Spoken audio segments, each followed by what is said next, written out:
गुरुर्ब्रह्मा गुरुर्विष्णु गुरुर्देवो महेश्वर गुरुर्साक्षात् परब्रह्म तस्मै श्री गुरुवे नमः। अखंड आनंदबोधेन शिष्य संतापहारिणी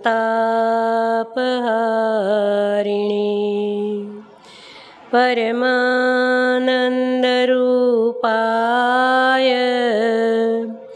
तस्मै श्री गुरुवे नमः।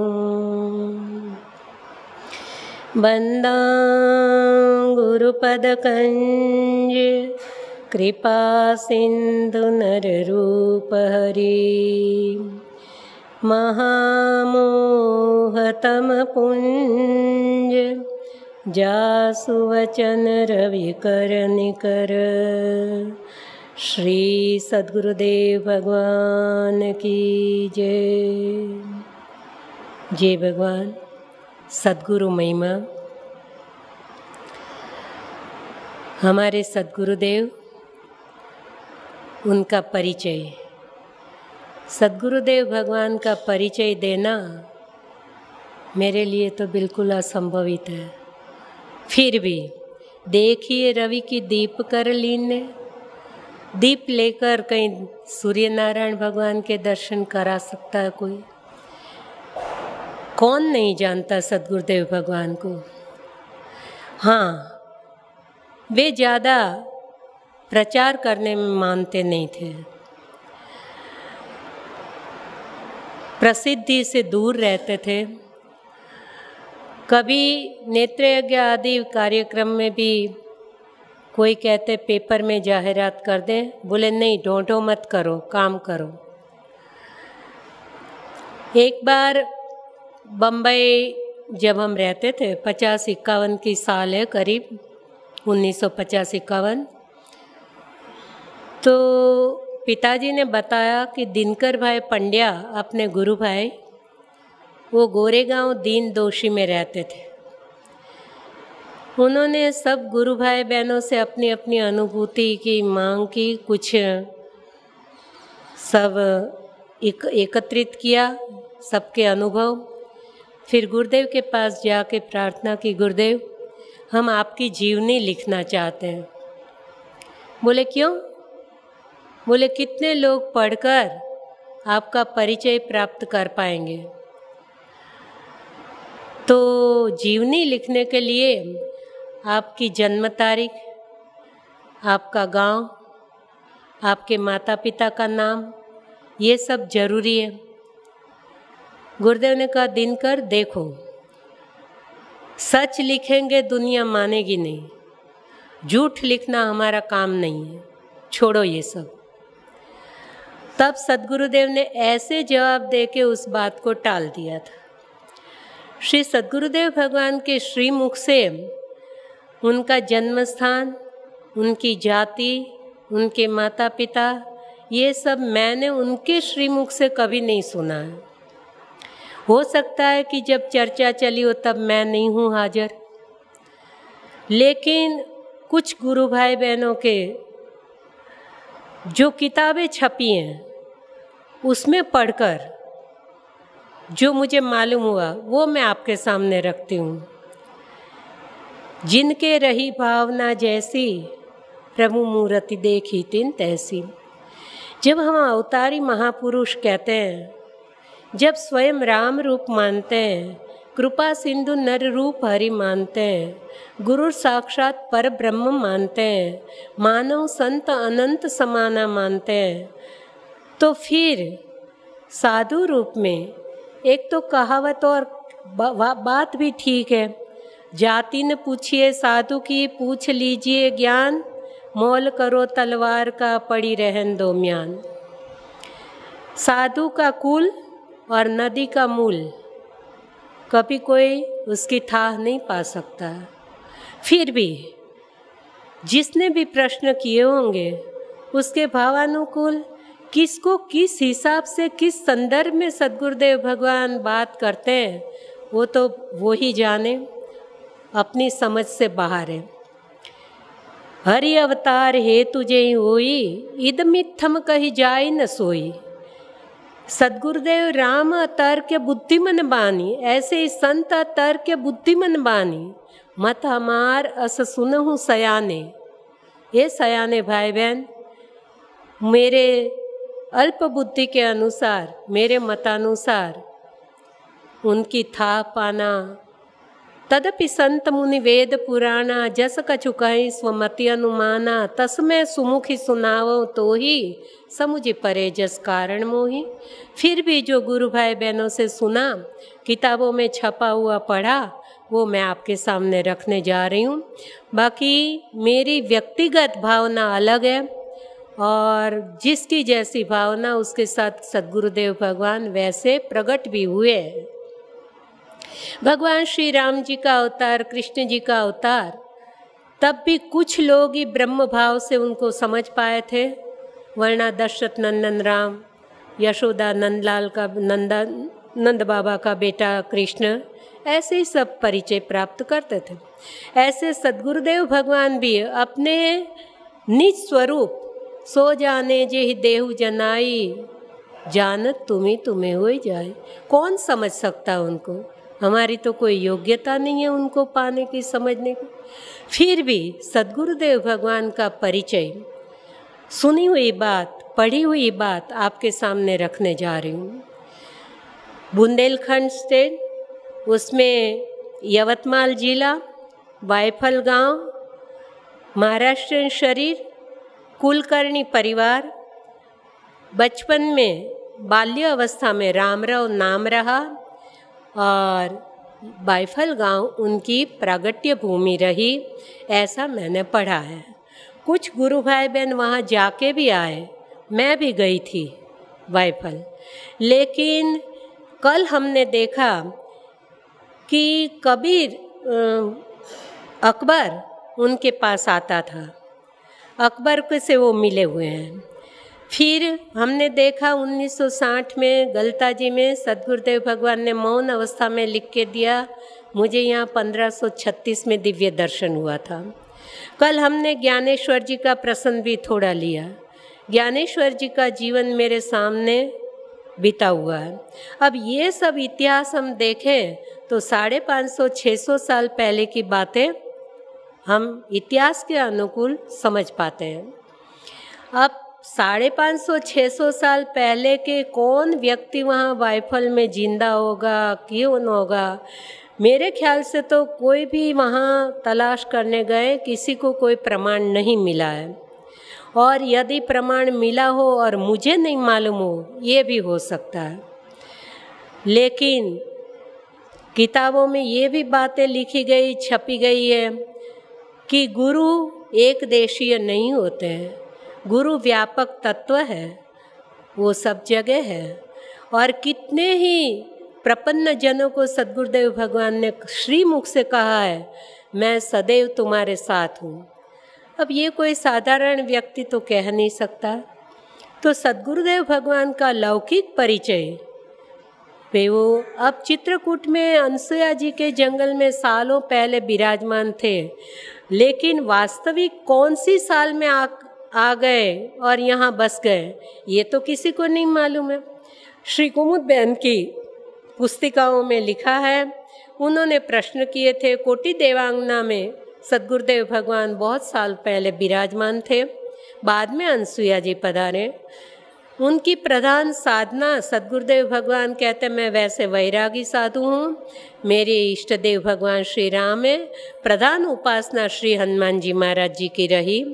कोटि देवांगना में भी श्री हनुमान जी की उपासना।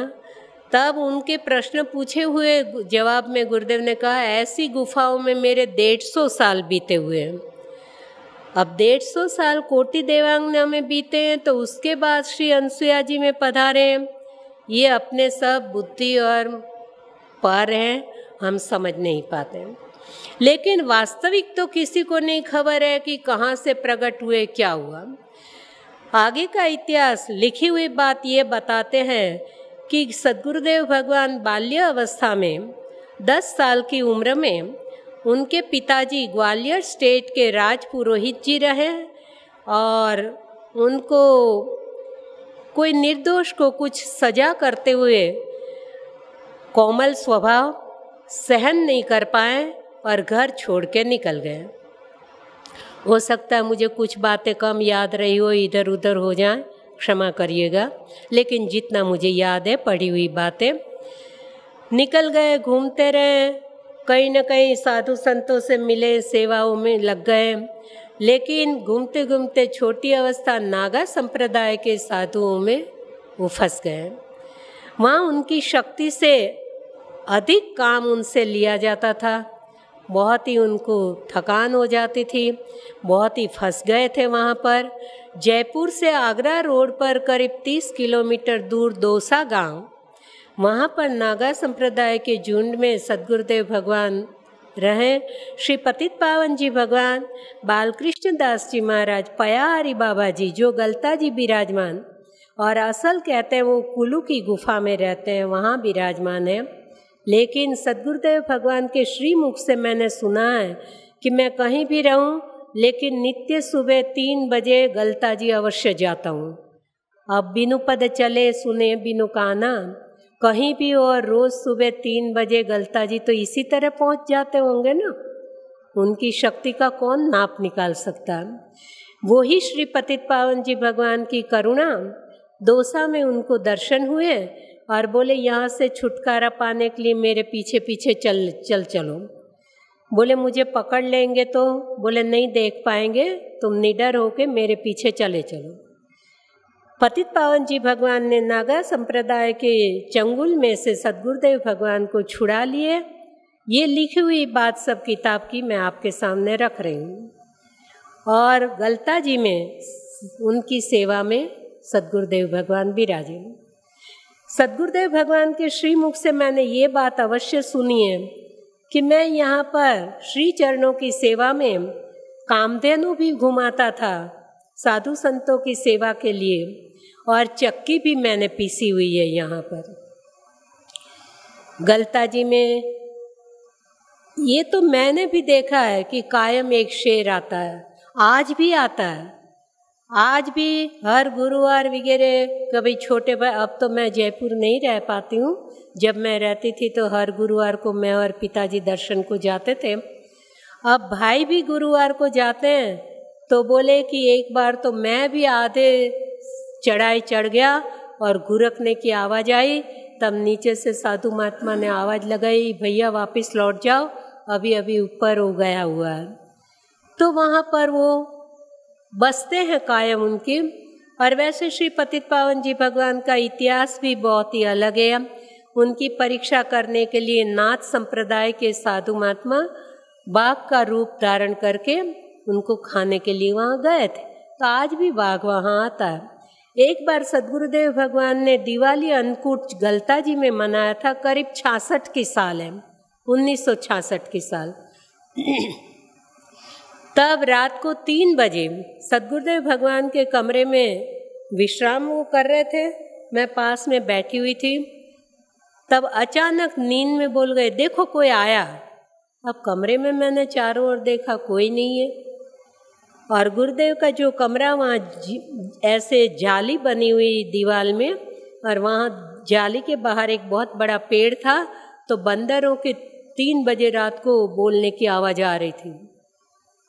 तो फिर थोड़ी देर में गुरुदेव बोले, देखो कोई आया।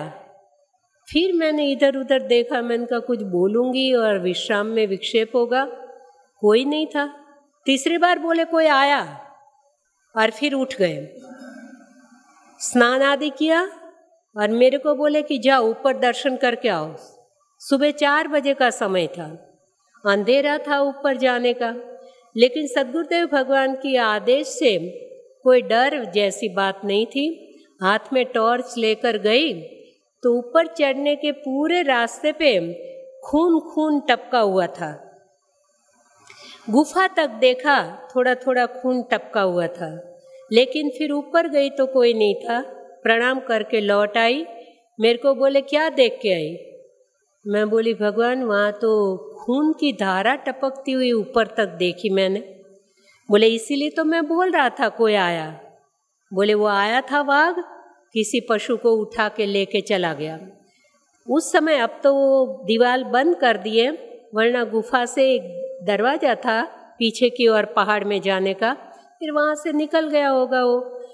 तो सद्गुरुदेव भगवान गलता जी में फिर पतित पावन जी भगवान की सेवा में बहुत समय तक विराजमान हुए, और कितने साल कब तक ये भी मुझे पक्का मालूम नहीं है, लेकिन ये बताते हैं कि पतित पावन जी भगवान बाद में वहाँ से जो पूरा इतिहास है, राजा जी की रानी जी की मूर्ति गायब करती थी नाथ संप्रदाय के उनके गुरुजी, और वो लोभ के कारण फंस गए थे, तो उनको रानी जी का दुख दर्द दूर करने के लिए प्रभु प्रेरणा से श्री पतित पावन जी भगवान गलता जी पधारे थे, और अपना काम पूरा करके वो कुल्लू की गुफा में वापस चले गए। आज भी अपने गुरु भाई बहनों में से कुछ गुरु भाई बहन वहाँ जाके आए हैं, कुल्लू की गुफा में भी जाके आए। राजकोट के एक भाई ने मुझे भी कहा था कि एक बार आप भी चलो, लेकिन ऐसा संजोग अभी नहीं बना है। कहते हैं कि आज भी वहाँ श्री पतित पावन जी भगवान विराजित है, कभी किसी को दर्शन हो जाते हैं। अब वो भाग्यशाली हो, उनको दर्शन मिल जाते होंगे। अब सद्गुरुदेव भगवान कभी कहते हैं जो किताब में लिखा हुआ, नेपाल की ओर गए, लामा लोगों के उसमें आ गए थे, वहाँ संगीत का तबले वादन आदि चलता था, उसमें बोले कि ऐसे ऐसे संगीत बजाते थे, कभी पेट पकड़ के खिलखिलाकर हंसते थे, कभी खूब फूट फूट कर रोना आता था।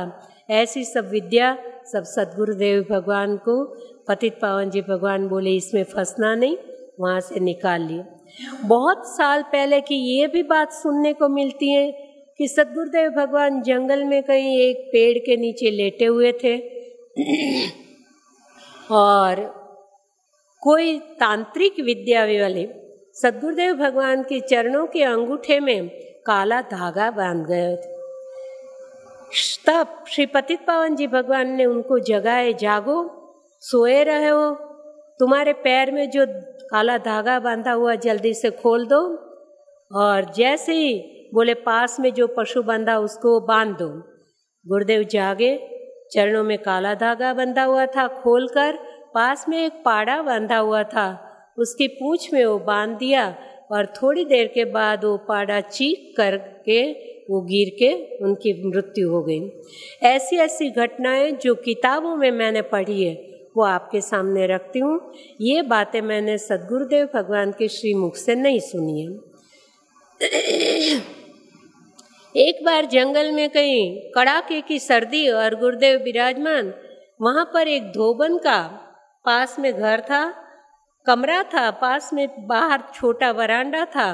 रात को बहुत ज़्यादा सर्दी, गुरुदेव ने बताया मेरे पास ओढ़ने बिछाने का कुछ इतना साधन नहीं था, इतनी तितिक्षा भी नहीं थी सर्दी सहन करने की, लेकिन अहंकार बोल रहा था। बोले वो माता जी ने कहा कि बाबा जी बहुत सर्दी है, आप यहाँ मेरे कमरे के बाहर यहाँ आके लेट जाइए, मैं आपको कुछ ओढ़ने बिछाने को दे देती हूँ। लेकिन अहंकार मना कर रहा था, नहीं नहीं हमें कुछ सर्दी नहीं लगती, हमें कोई ज़रूरत नहीं है। बहुत ही अनुनय विनय उस माता जी ने किया, लेकिन अहंकार कब मानने वाला बोले, तो मैंने स्वीकार नहीं की उनकी बात। लेकिन सर्दी बढ़ती गई, वो माता जी कमरा बंद करके सो गई थी। जैसे ही रात बढ़ती गई, सर्दी बढ़ती गई, सहन हुआ नहीं। आखिर में मैंने वहीं जाकर आश्रय लेने का निर्णय लिया। वहाँ जाकर सोया चारों और देखा कुछ कपड़ा नहीं था, अब क्या ओढ़े क्या बिछाए।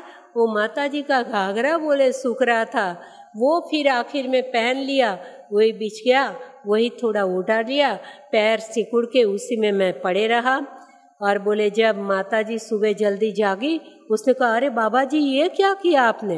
बोले मुझे दोष लगेगा, आप माने नहीं। बोले तो बोले हमारे साधु महात्माओं का क्या, हम तो कभी घाघांबर, कभी वाघांबर, कभी टाटांबर, अब सद्गुरुदेव भगवान ऐसे शब्द भी व्यर्थ में तो नहीं बोलते। अब वो बाघांबर भी कब धारण किए होंगे। और कुमुदबेन ने जो पुस्तिका लिखी है सद्गुरु सन्निधि, उसमें एक फोटो भी दिया हुआ, उसमें टाट भी पहना हुआ है सद्गुरुदेव भगवान ने, और बहुत बड़ी जटा है। और ऐसे कहते हैं कि सद्गुरु भगवान ने कहा था कि मैं पहले बहुत ही लंबी जटा रखता था। ऐसी ऐसी बातें, ये सब मैंने गुरुदेव के श्रीमुख से नहीं सुनी, सब पढ़ी हुई बात आपके सामने रखी है। सद्गुरुदेव भगवान का परिचय बहुत ही अद्भुत है, कौन समझ सकता, कौन जान सकता। लेकिन हमने जितना सुना वो भी, ये बात भी मैंने नहीं सुनी जो पढ़ी हुई। चित्रकूट अनसुया जी के जंगल में गुरुदेव, हाँ ये जरूर उनके मुख से सुना कि इतना घना जंगल था कि सूर्य किरण भी नहीं आ सकती थी। और जब कोटि देवांगना में रहते थे तो बोले भोजन का क्या करते थे, कुमुदबेन ने पूछा तो बोले कामधेनु आके दूध दे जाती थी। और अनसुया जी के जंगल में ऐसे पहचान वाले झाड़ के पत्ते वगैरह खा के दिन काट लेते थे।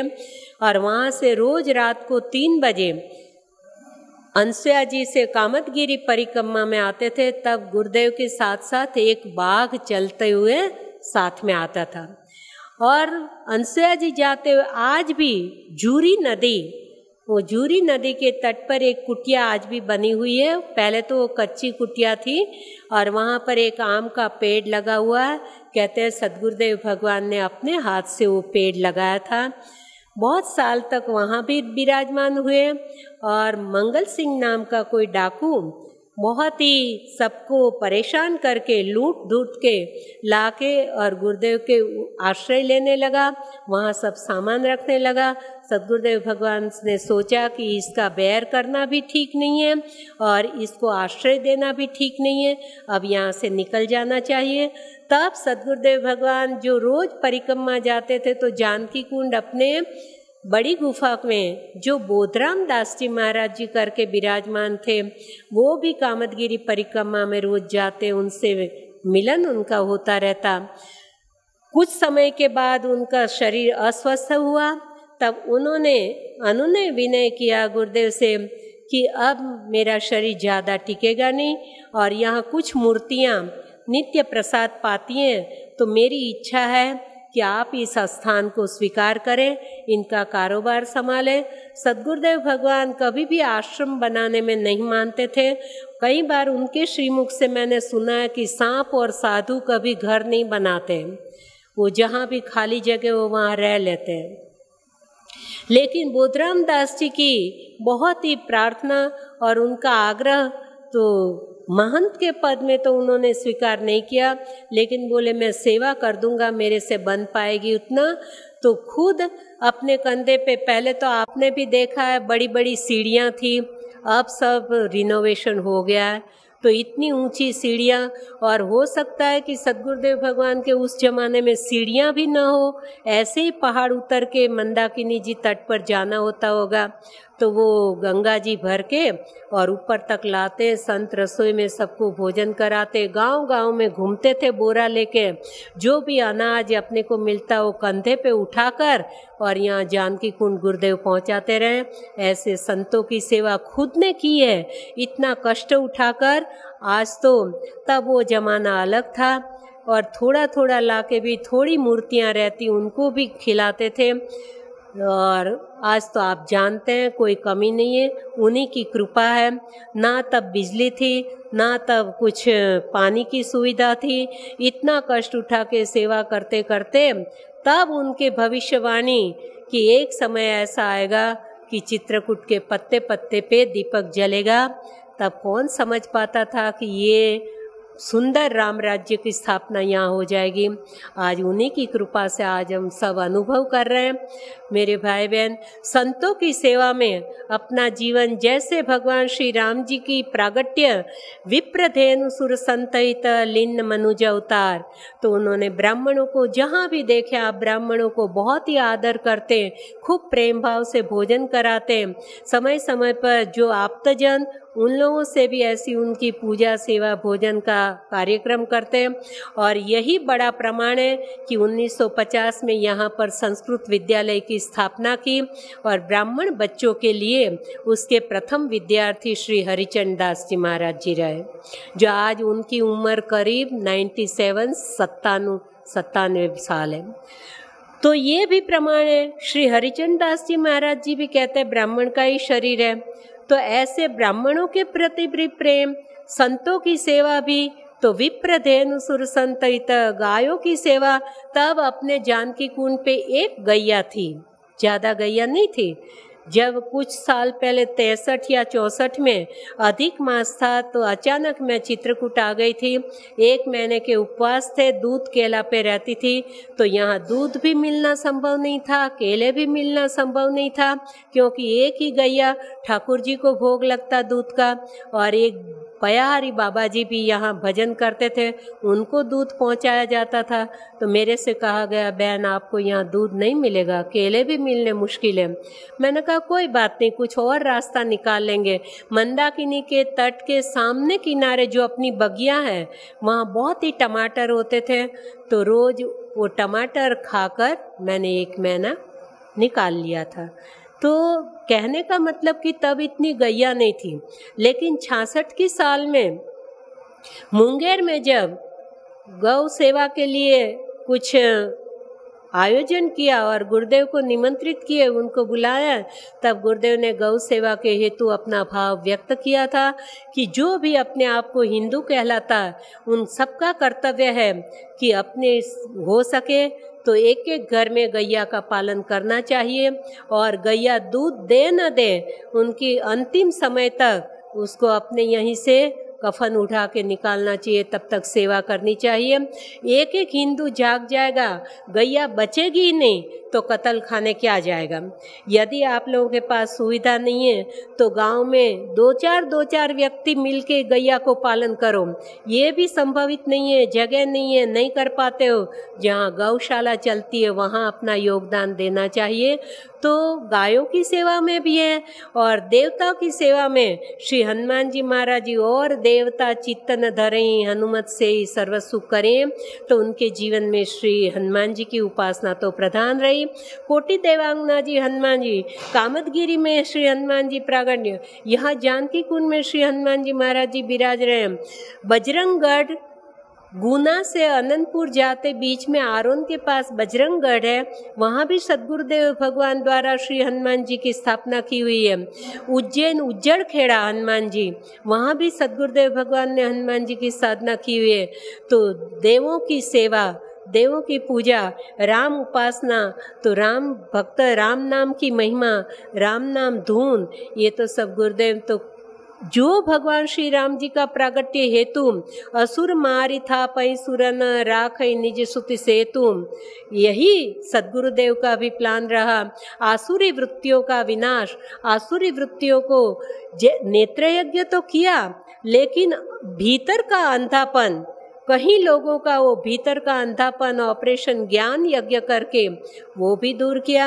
आज कई लोग बाहरी आंखों से, चर्म चक्षु से तो देखते हुए हैं, लेकिन कलयुग का प्रभाव, हम अखबार पढ़ नहीं पाते हैं। इतनी ऐसी घटनाएं हमें पढ़ने को मिलती हैं।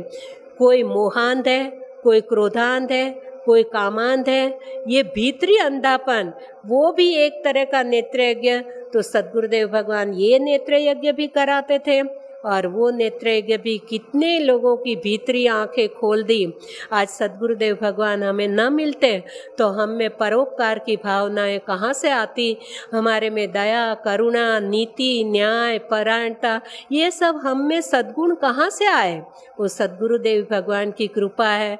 आज हमारी जो अधिकार नहीं है उस एक पाए को हम हाथ नहीं लगा सकते हैं।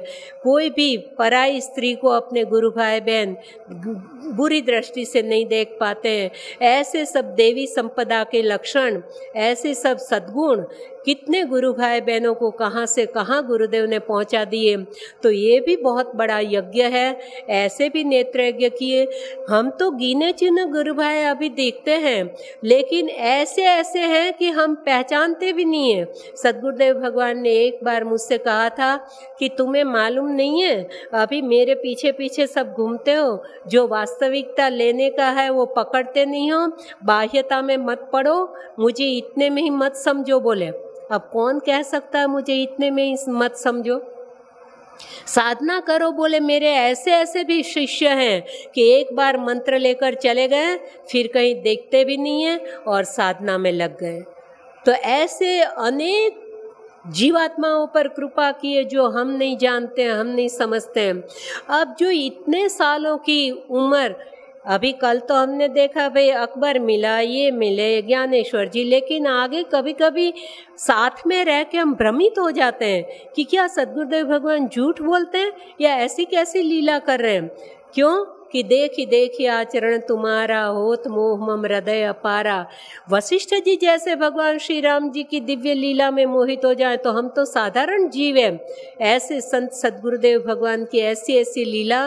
बिहार में एक बार जब रिलीफ कैंप चल रहा था 1967 में, तो अनजान भाई ने आके पूछा गुरुदेव से कि गुरुदेव आपकी उम्र क्या है। गुरुदेव बोले 75 साल। नहीं तो कईयों को तो कहते उम्र जान के क्या करोगे, लेकिन उनको सीधे ही कह दिया 75 साल। अब आश्चर्य लगा कि ये 75 साल किस हिसाब से, लेकिन वो 75 साल के बाद गुरुदेव को मिले होंगे या क्या, उनका 75 साल के बाद वो गुरुदेव वहाँ बिहार पहुँचे होंगे, अपने बुद्धि का विषय नहीं है, हम नहीं समझ पाते हैं। और आखिर में जब 1970 के अप्रैल में तो सद्गुरुदेव भगवान ने लीला समेट ली, लेकिन 1970 के करीब जनवरी फरवरी का महीना होगा, सद्गुरुदेव भगवान की सेवा में हम लोग श्री अरविंद भाई मफतलाल के बंगले में पूना में गणेश खीण में उनकी सेवा में थे। तब बम्बई के डॉक्टर बाबू भाई घेलानी सद्गुरुदेव की सेवा में डॉक्टरी व्यवस्था के कारण रहे थे, लेकिन बाद में सेवा भाव भी उनमें इतना ही उदित हो गया था, किसी भी काम करने में वो अपना मैं केवल डॉक्टर हूँ इतना ही करूँगा ऐसा भाव नहीं रहा था, बहुत ही भावुक थे। तब एक बार उन्होंने गुरुदेव से पूछ लिया कि बाप जी मैं आपसे पूछूं आपकी उम्र क्या है। बोले बाबू भाई क्या करोगे। बोले बाबू जी बताओ ना आपकी उम्र कितनी है। तब गुरुदेव ने कहा था मेरी उम्र 56 साल। अब आश्चर्य हुआ, पहले बिहार में सुना था 75 साल, अब यहाँ कहते हैं 56 साल। तो समझ नहीं पाया। तो बाबू भाई ने कहा कि 56 साल तो कोई नहीं मानेगा, आपकी ऐसी शारीरिक अवस्था देखकर कोई 70, 80, 85 साल आप बोले तो फिर भी समझ में आए, आप झूठ बोलते हो। बोले बाबू भाई क्या बोल रहे हो, मैं साधु हूँ, मैं कभी झूठ नहीं बोलता हूँ। 56 अवश्य है, उससे पहले 1, 2, 3, 4, 5 कितना लगाना तुम जानो।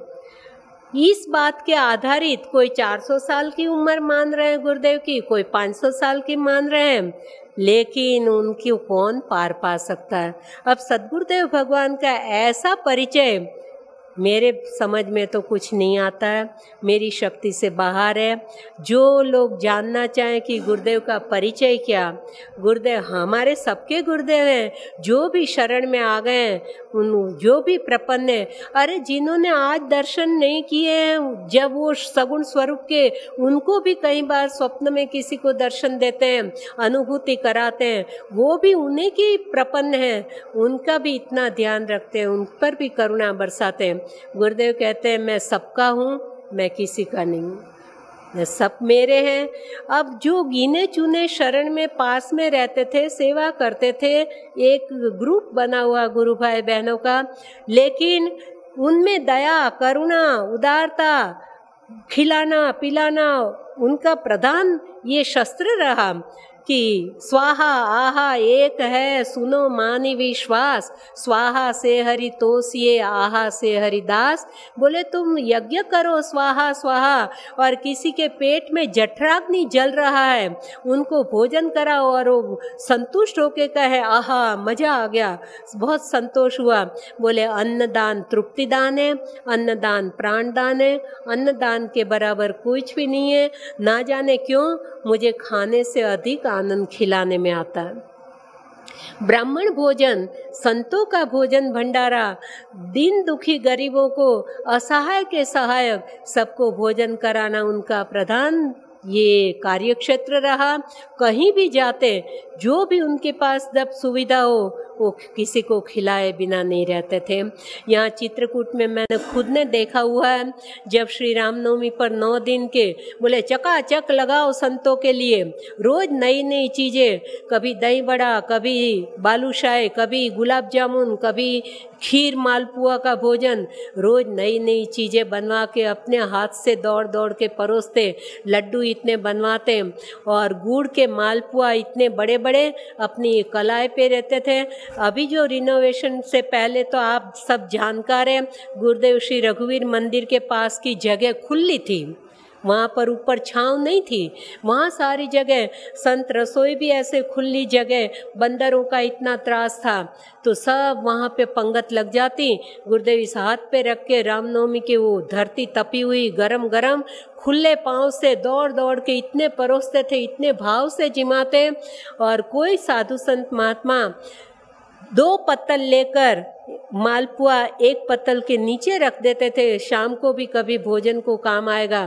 तो गुरुदेव बोलते खूब खाओ, निकालो इसको, ये भी खाओ जो। और जब सीताराम मतलब भंडारा पूरा होने की वो साइन हो चुकी थी, उसके बाद भी गुरुदेव कहते थे अब भी जो 1 मालपुआ लेगा उसको मैं 1 रुपया दूंगा। इतना भाव से, इतना प्रेम से, इतना आग्रह से सबको भोजन कराते थे। साधु भाषा में सब्जी आदि को काटना संवारना नहीं कहते, अमन्या करना।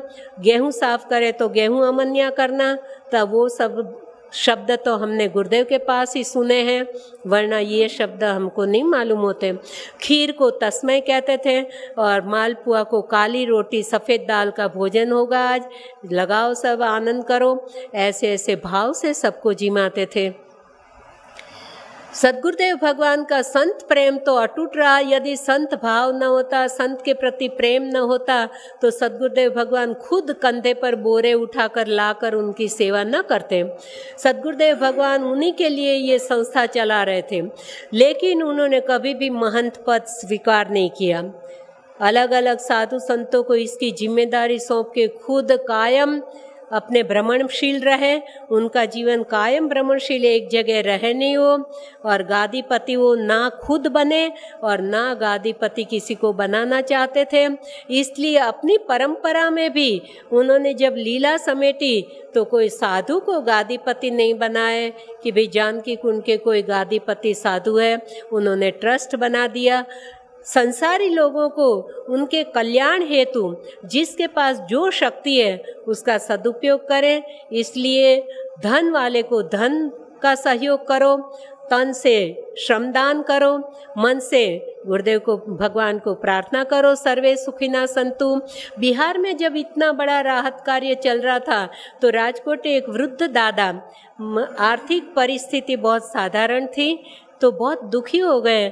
मुश्किल से थोड़े पैसे इकट्ठे करके टिकट लेके आए थे और सोचे कि गुरुदेव इतने लंबे समय तक तो एक जगह रुकते नहीं, अब इतने लंबे समय तक बिहार में है तो चलो मैं भी कुछ दिन पास में रह के आऊँ। तो 8 दिन का सोच के आए थे कि मैं कुछ दान नहीं दे पाऊँगा, टिकट के ही खर्चा मुश्किल से निकाला, मेरा शरीर भी इतना नहीं चलता कि मैं कुछ शारीरिक श्रम सेवा कर पाऊँ। 8 दिन पूरे होने, अपने जो मन में सोचा था उस हिसाब से 8 दिन पूरा होने के बाद गुरुदेव के चरणों में प्रणाम करके गदगदित हो गए और बोले कि भगवान बापू मुझे राजकोट जाने की इच्छा नहीं है। बोले कौन कहता जाओ, पड़े रहो। बोले बोले पर बापू संकोच होता है, मैं यहाँ कुछ अपने हिस्से का दान नहीं दे पा रहा हूँ। बोले किसने कहा आपको दो, जरूरी नहीं है। बोले कि मैं कुछ सेवा भी नहीं कर पा रहा हूँ, मेरा शरीर नहीं चलता है। बोले राम राम तो कर सकते हो ना, जिसने राम नाम लिया उसने खूब काम किया, आप बैठे बैठे राम राम करो। तो तन मन धन की सेवा जो संसारी जीवात्मा जो चीज़ के योग्य हो उनकी सेवा सफल करें, उनका जीवन सफल हो, इसलिए उनको ट्रस्ट बनाकर किसी को ये ट्रस्टी बना दिए, किसी को स्वयं सेवक बना दिए। और इस तरह से आज सुचारू रूप से इतना बड़ा कार्य चल रहा है। आप खुद इसका अनुभव कर रहे हो। सद्गुरुदेव भगवान की कृपा के बिना इतना बड़ा कार्य संभवित नहीं है मेरे भाई बहन। ये तो सब आप प्रत्यक्ष देख रहे हो, अनुभव कर रहे हो, ये तो कोई सुनी सुनाई बात नहीं है। आज कौन व्यक्ति कह सकता है कि यहाँ महाशक्ति कोई काम नहीं कर रही है? सबके मुंह से यही निकलता है कि हम सब निमित्त मात्र दौड़ धाम कर रहे हैं, लेकिन कार्य कैसे होता है हमें पता नहीं चलता है। नित्य बढ़ता जा रहा है और भी चित्रकूट की सेवा कार्य बढ़ते रहे। ये कर्म भूमि है, कर्म क्षेत्र है। सद्गुरुदेव भगवान की असीम कृपा से ये और भी आगे बढ़ता जाए। मेरे समझ में, मेरी अल्प बुद्धि अनुसार मैंने जो कुछ सुना, जो कुछ पढ़ा, वो आपके सामने रखने जा रही हूँ। बाकी हरि अनंत, हरि कथा अनंता। सद्गुरुदेव भगवान के अनंत गुण हैं, अनंत उनके कार्य क्षेत्र है, अनंत उनकी सेवा है। केवल चित्रकूटी नहीं है मेरे भाई बहन, राजकोट में भी इतनी सेवा चल रही है। राजकोट का आश्रम भी गुरुदेव ने अपनी इच्छा से नहीं बनाया था। वहाँ के गुरु भाई बहनों ने एक कोई ऐसा स्थान होना चाहिए जहाँ सब एकत्रित हो सकें, कुछ स्वाध्याय जप तप आदि धर्म कार्य कर पाएँ, इसलिए सब ने मिलकर वो आश्रम की स्थापना की थी। वो भी दिन प्रतिदिन विकासशील है। हॉस्पिटल चल रही है, वहाँ भी आई हॉस्पिटल है, गायनेक है, गौ सेवा भी चल रही है। तो गुरुदेव के कार्य क्षेत्र गोंडल में भी बहुत बड़ा कार्य चल रहा है। श्री हरिचंद दास जी महाराज जी के सानिध्य में उनके द्वारा और भी साधु संतों के माध्यम से वो सेवा भी सुचारू रूप से, वहाँ भी हॉस्पिटल चल रहा है। और गोंडल का इतिहास मुझे बहुत अधिक मालूम नहीं है, किसके द्वारा स्थापना हुई, क्या हुई, तरत बंद कर दूँ तो गोंडल के बारे में मैं ज़्यादा नहीं बता सकती हूँ। अनंतपुर सद्गुरुदेव भगवान की बहुत ही प्रिय भूमि, जहाँ जहाँ पाँव पड़े रघुवर के, ऐसे सद्गुरुदेव भगवान के परम पावन चरण जहाँ पड़े हैं, तिन समान अमरावती नाही, वो दिव्य भूमि है जहाँ सद्गुरुदेव भगवान बार बार पधारते रहे। और कैसे कैसे वहाँ भी सत्कार्य हो रहे हैं। आई हॉस्पिटल भी, गायनेक हॉस्पिटल भी, जनरल हॉस्पिटल भी, ऐसे ऐसे गांव में, ऐसी ऐसी जगह जहाँ कोई नहीं पहुँच पाता, वहाँ इतनी। बिहार में जब राहत कार्य चला तब भी गुरुदेव बोले थे कि अपना नियम है, जहाँ कोई नहीं जाएगा वहाँ हम जाएंगे, मुश्किलों से थको मत। लेकिन जहाँ सेवा नहीं मिलती है, ऐसे ज़रूरी है, ऐसे बहुत ही इंटीरियर जगह में ही तो अपने को जाना चाहिए। तो ऐसी कठिनाइयाँ सहन करके भी सद्गुरुदेव भगवान वहाँ उज्जैन में भी उज्जड़ खेड़ा श्री हनुमान जी महाराज, वहाँ भी साल में एक बार बहुत बड़ा भंडारा होता है साधु संतों का। और किस दिन वो तो मुझे बराबर ध्यान नहीं है, लेकिन वहाँ भी अपनी शक्ति अनुसार सेवा कार्य चलता रहता है। पुष्कर जी में सद्गुरुदेव भगवान ने एक ही जगह ऐसी है जो अपनी इच्छा से ज़मीन खरीदी है और वहाँ ये आश्रम की स्थापना की है। 1965 में जब हम गुरुदेव पुष्कर जी विराजमान हुए तो मेरे को बोले कि रमा देख क्या, गांधी आश्रम के सामने तुम्हारे रहने के लिए मैंने ज़मीन ली है। माता पिता की परिस्थिति, जब आर्थिक स्थिति साधारण, हम किराए के मकान में रहते थे, कभी ज़मीन मकान के बारे में हम कुछ समझते नहीं थे, जानते नहीं थे, और ऐसे ज़मीन के बारे में कुछ पता भी नहीं चलता। लेकिन गुरुदेव के आदेश से मैं वहाँ गई और गांधी आश्रम के देखा, बहुत बड़ा रेत का टीला था और ऐसी उज्जड़ ज़मीन। अब उसमें क्या मालूम पड़े कि कौन सी ज़मीन अपनी है। वापस आई तब बोले देख के आई। मैंने कहा हाँ देख के आई। बोले अब इसका नामकरण करेंगे। 66 की साल में जब दूसरी बार पुष्कर पधारे, वहाँ से बोले जयपुर जाके गलता जी में इसका ज़मीन का नाम रखेंगे। 66 में गुरुदेव पुष्कर से जयपुर पधारे। गलता जी में बोले पुष्कर में जो ज़मीन लिए उसका नाम रामधाम रखेंगे। वो बोले साधकों के लिए हैं, वहाँ बहुत बड़ा कार्य क्षेत्र नहीं चल रहा है, कुछ साधक लोगों के, लेकिन बोले वृद्धाश्रम नहीं है, ये कोई घूमने फिरने का स्थान नहीं है। जो कुछ उन्होंने डीड बनाया उसमें काफ़ी नियम लिखे हुए हैं, वहाँ प्रपंची वातावरण नहीं होना चाहिए। अपने से बन पाए जितना भजन करो। मेरे को बोले थे तुम यहाँ रहो तो तुमसे हो सके जितना भजन करना, नहीं तो चुपचाप दरवाज़ा बंद किए पड़े रहना। एक दूसरों के कमरे में जाना, खोटी पंचायती करना, प्रपंची वातावरण खड़ा करना, ऐसे तो संस्था का वातावरण बिगड़ जाता है। लेकिन वहाँ का कुछ सुचारू रूप से अभी नहीं चल पा रहा है, तो कुछ उसमें खामी है, वो भी भगवान की गुरुदेव की कृपा से ठीक हो जाएगा। वहाँ कोई कायम रहने वाला नहीं है, कोई ट्रस्टी या कोई ऐसे जिम्मेदार व्यक्ति वहाँ कायम रहे, और वहाँ आने वाले सभी गुरु भाई बहनों को अपनी अपनी समझदारी से वहाँ रहना चाहिए, तो वहाँ का भी वातावरण दिव्य बन सकता है। वो तो चित्रकूट के हिसाब से बिल्कुल एक खिलौना है, इतनी छोटी जगह है, यहाँ पर इतना बड़ा संकुल चल रहा है, इतनी बड़ी व्यवस्था है, इतना बड़ा स्टाफ है, फिर भी पता नहीं चलता है कैसे चल रहा है।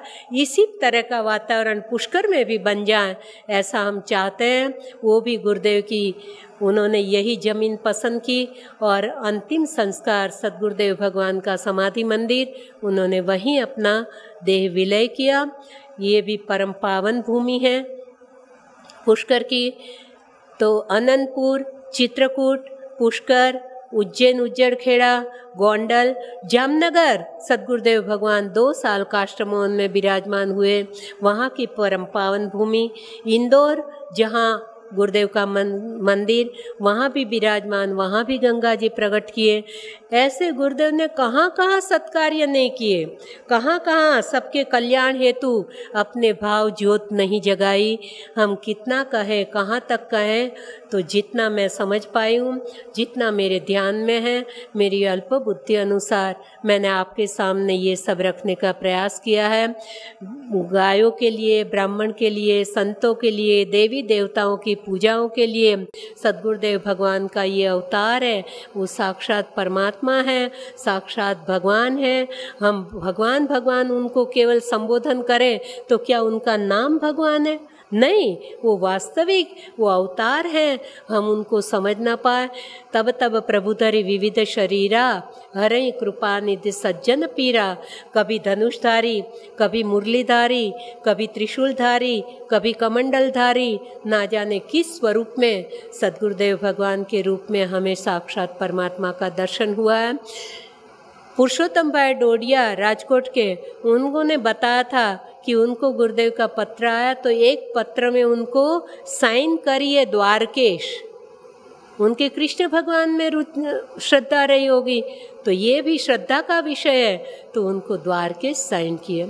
एक बार सद्गुरुदेव भगवान डाकोर जी विराजे थे। डाकोर जी में श्री कृष्ण जी का मंदिर है और गुरुदेव का नाम ही के ही भगवान का नाम है डाकोर जी में, गुजरात में, अहमदाबाद के पास। वहाँ गुरुदेव विराजमान हुए तो बहुत ही गर्मी के दिन थे। गुरुदेव जिस कमरे में ठहरे वहाँ लाइट पंखा नहीं था, तो मैं हाथ से पंखा कर रही थी और सब शाम का समय हुआ आरती का, सब लोग दौड़े दौड़े मंदिर गए। तो मेरे को बोले अरे तुम दर्शन करने नहीं गई? और अपने नाम का मंदिर गुरुदेव बोले, तो बोले कि तुम वहाँ दर्शन करने नहीं गई? मैंने तो सहज भाव से कहा भगवान साक्षात यहाँ विराजमान है, अब मैं वहाँ किसके दर्शन को जाऊँगी। बहुत ही मुस्कुराए और फिर मैंने एक फ़ोटो दिया, उसमें साइन कर दी। भाव और विश्वास अटल है, उससे सर्व प्राप्त है। ये गुरुदेव, भाव प्रधान रखो, निष्ठा पक्की रखो। बोले निष्ठा हो तो पार्वती जैसी होनी चाहिए।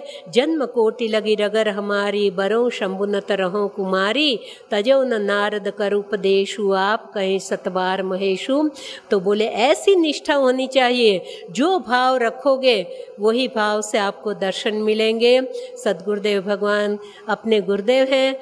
माँ पार्वती जी बोलिए, गुरु के बचन प्रतीति न जेहि, सपने सुगमन सुख सिद्धते ही।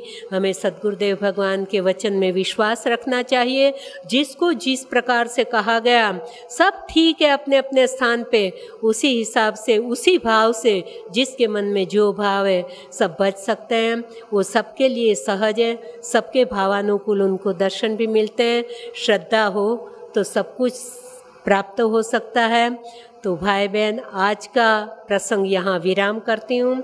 आज मुझे आदेश हुआ था 6:30 से के बदले 6:45 बजे तक आप चलाना, इसलिए 15 मिनट आपकी ज़्यादा लिए।